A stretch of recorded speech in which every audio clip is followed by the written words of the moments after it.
Hello, dear friends. Welcome to this program, our moments with God, our moments with the Word of God and with the love of God and mercy of God. But today, this video is not going to be about the daily mass reflections, but as you know, I have been traveling around and interviewing bishops, archbishops, sometimes rectors, superior general of the women congregation, etc. And today I have got a very important person to interview and present to you viewers his life experience, both as a person, as an SVD, as well as an archbishop, who is now an emeritus archbishop. And I welcome Archbishop Leo Cornelio SVD to our audiences. Welcome to this program, Archbishop Leo.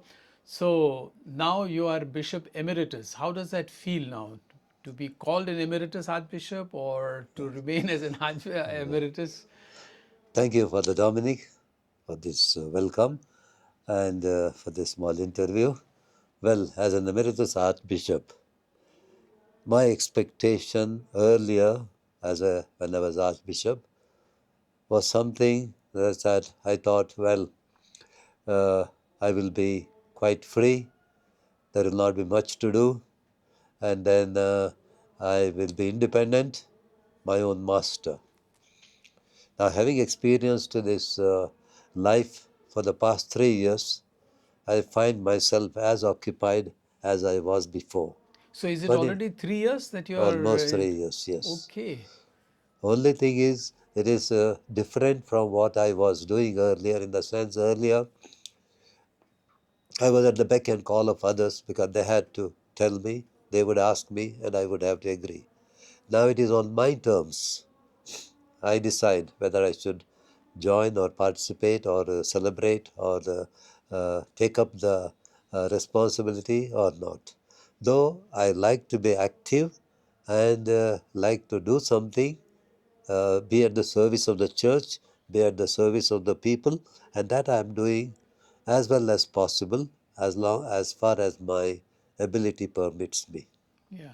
So, in other words, as far as your time is concerned and your being occupied is concerned, it is the same, except that the last time you had the responsibility to administration of the diocese and responsibility for all that is happening there.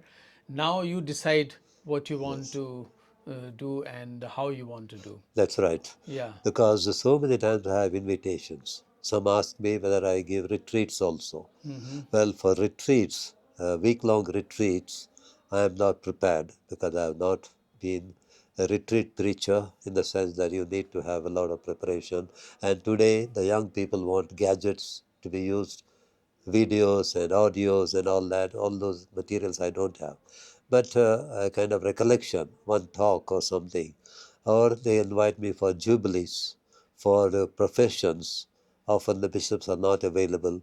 Earlier, say when I retired, uh, Khandwa as well as Jabua and Indore there was already bishop. Khandwa and Jabua were free. They had no bishop. So often they would invite me also for this confirmation or any other occasion, some big celebrations or jubilees. I would go there. But then now, okay, every diocese has a bishop already. And yet there are occasions when I go, I move on. Then I also take up certain my own interests. Okay, that you were unable to fulfill earlier. Yes, Yeah, well, you mentioned about you're not wanting to take longer retreats. From as far as I know you, you are a perfectionist. You prepare your stuff very well, your talks and whatever you have to do, you prepare very well, and that's why you may be feeling that you need a lot of preparation for those 8 days retreats. But as an archbishop, I think you exactly. Yeah. would be able to, you would have enough of material to say also spontaneously. Correct. You see, but as such, there are so many professional retreat preachers, and so I don't have to some or other take their place and some of them are also interested in preaching Yeah. retreats, and they could probably do better than myself, I think. Yeah. That's why I don't want to take it. Okay, if there are some guided retreats or something they want to have, okay. Yeah. But otherwise, the full preach retreats I usually would not take. Yeah. Now, coming to how was your experience in Bhopal as an archbishop? Well, I think Bhopal was a place with lots of challenges. I had to face lots of challenges. Being the capital of the state. Correct, very true. One thing is that the situation that time, okay, so it's a bit volatile and all right, politically also it was quite sensitive, and the whole of MP, Madhya Pradesh was somehow very much tied with the Bhopal. That was the political capital. That is the political capital. That's why we had to have these contact with the politicians and so on. Anything happened in any place, any diocese or any location, they would refer to Bhopal, and then we had to deal with the in a proper way with the situation. And we had a very good PRO office, team, staff. They would definitely be ready to help out and go even if necessary and deal with the situation. And I used to be always contacted by different dioceses or people, and whatever we could do, we did. That is from the political point of view. Religious aspect also. Bhopal, as such, I think, I don't know where, if I am correct, Bhopal has the maximum number of religious congregations and a good number of priests and religious men's congregations compared to most other dioceses. And the hub of these schools and education institutions is the city of Bhopal itself. It's a beautiful city. So challenges were many, and then I had to face them. Gradually, yes, at one point I had lots of kind of challenges, lots of difficulties, but then that we overcame eventually. And then for the next several years, the whole situation was quite peaceful, and we made very good progress. Yeah. You mentioned in your response about the PRO office. As you know, that I too was handling the PRO office in New Delhi. Now, that is certainly that you took an initiative to set up a good PRO office. I remember you were often in the press and interviewed and also quoted in the press. Do you think that the church in India in general has realized the importance of the public relations office for the church? Certainly, the church is very much aware of the importance of public relation, the importance of communication, yet uh, concretely speaking, not sufficiently, it is not sufficient what the church is doing at present, because we have to have a proactive dealing, proactive relation with the government. Though we say that we are a bit afraid because there is a hostile government, we say, well, human beings are always, uh, you know, you can deal with the human beings by contacts and close relations. It is not so much from a distance that we judge a person, but much more it is important to come and deal with the people.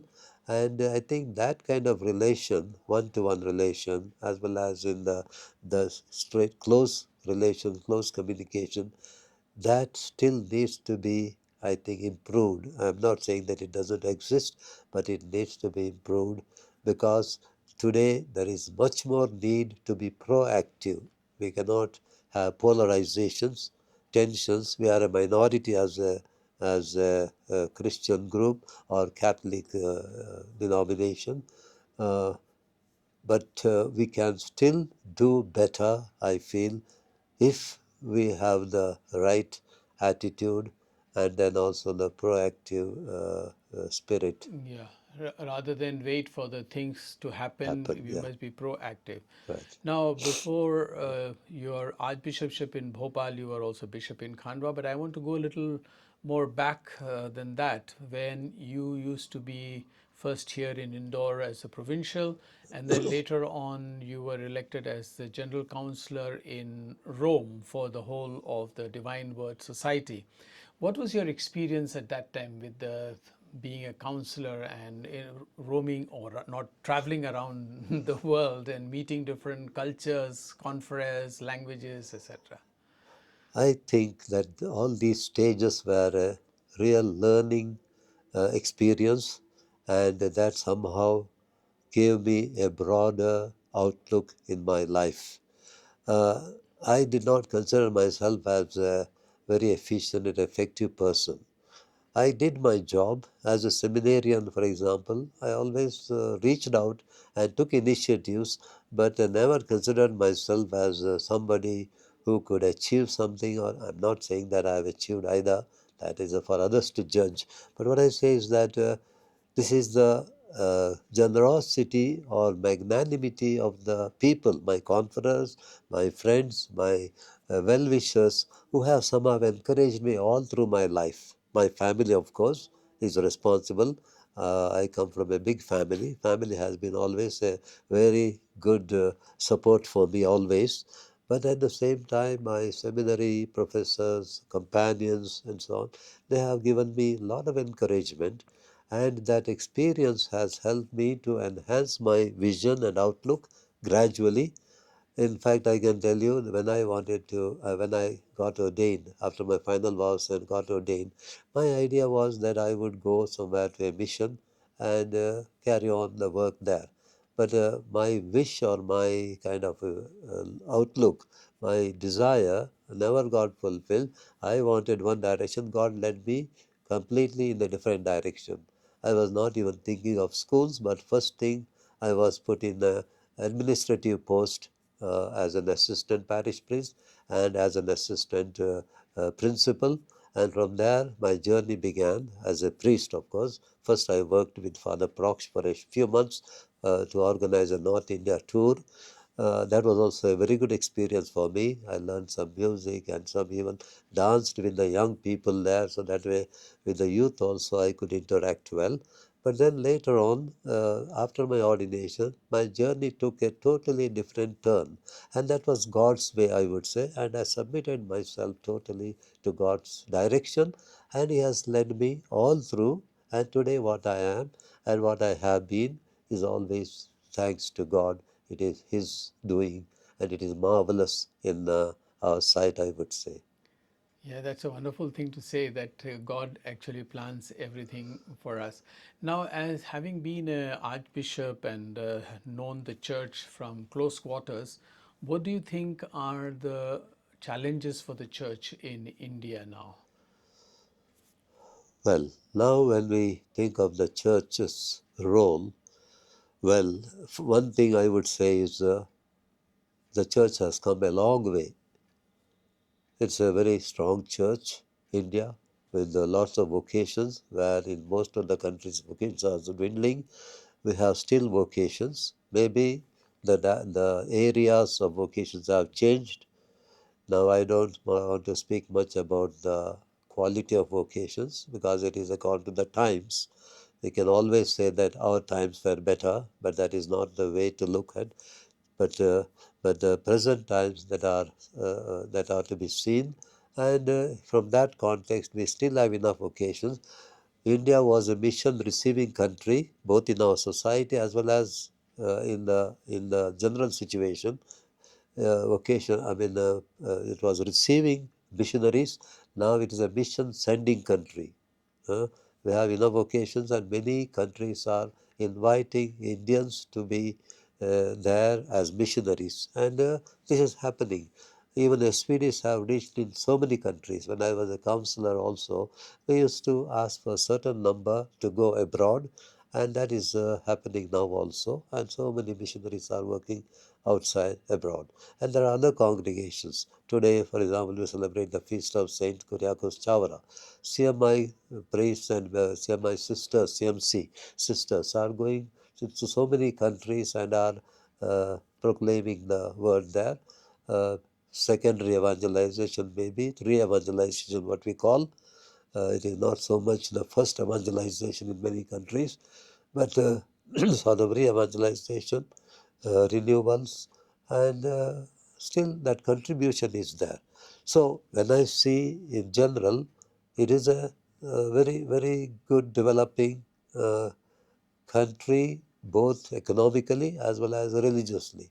But there is now growing polarization coming in the country. That is the challenge we need to accept. India was such a beautiful country with all religions living in harmony and peace and well-being. But today, due to the political atmosphere, there is a religious polarization coming, and that is where I think we as a church have a big challenge. How we can be proactive, interact with the government, and then also make our presence felt.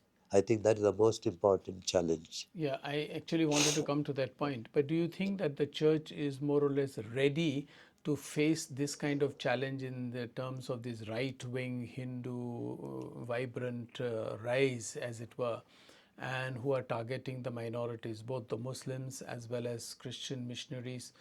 Do you think the church is prepared to face this challenge? That is my little bit of a concern, I would say. That is my concern because the church has always been in the forefront in the education field, in the healthcare, in the social service and so on. And the church has been feeling always very strong and powerful.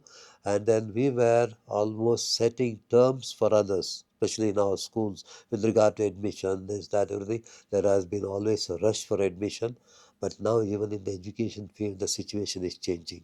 So, also in the social field, India is the fourth largest economy now on the world level, though the population wise, we cannot say that it is such a kind of prosperous country. We have a lot of poverty still. India stands, I think, 105th in the poverty index among the 120 countries. That is what our government doesn't realize, and that is where we still can do a lot for the poor and for the marginalized and for the education and well-being, and we are doing a lot. But then there is a lot of opposition to all that because everything is now put under the ploy of conversion, that we are doing everything in order to convert people. Now, that is a very, very nonsensical kind of outlook by the extremists, especially the what we call the Hindutva people. I'm not saying about Hindus. Hindus are very good, I would say. But Hindutva ideology, when they are picking up, that is where the polarization is created, and they try to oppose everything that we do in the ploy. And then you have so many states, there are also laws, the anti-conversion law. They call it freedom of religion law, which we probably don't fully understand. Freedom of religion, they will say, but they have put so many clauses that anything can be considered as restricting the freedom. So this is a kind of anti-conversion law we call, and that is becoming a very big problem because for anything and everything they keep accusing us. Only 2 days ago here in Indo something happened where there was a camp being organized, health camp being organized. They started saying that it is a conversion camp, converting the children. We are bringing children from the villages and converting them. So this is a kind of biased mind being created, and this may be part of the consequences where we were earlier a dominant group and today we are facing the consequences, and for this we are not prepared now. How do we somehow change our attitude, and how do we still become proactive with these extremist groups? And we try to distance ourselves, and then a kind of fear complex is now growing in the country among the people, and there are also rumors spread out, and that is actually very, very detrimental. We need to be bold, and we need to be ready to be proactive and not reactive. That may not help us, but try to dialogue with the people, and especially those who are supposedly proactive. Once they come to know us, once we build up relationship, and I have experienced it myself, once we build relationships, they are much more tolerant, much more understanding. We need to explain our cause because it is Jesus who has said, yes, what you do to the least of my brother or sister, you have done unto me. But are we realizing that, and are we able to communicate this aspect, that we are not led by the motive for religious conversion, but we are led by our own reason to really live our conviction as people with the faith, live our conviction through help to our brother or sister, our neighbor, and thus becoming one with them in order to earn our own salvation and our own kind of unity with the Christ. So you mentioned two things. One is the dialogue, very important Yeah, part that you mentioned with people, and also to live by our conviction. I noticed those words. yeah. And I think, would you say that therefore, rather than withdrawing from our activities, we have to play a prophetic role, and the real prophetic role comes into play here? Right. That is what exactly I mean. The prophetic role. The prophetic role that we were playing in the past has to be now different. Uh, Earlier, we used to be more of a prophetic role, like proclaiming and preaching to others what how they could do, how they could somehow or other transform themselves through the through our various services that we render. That they are the ones who are receiving it.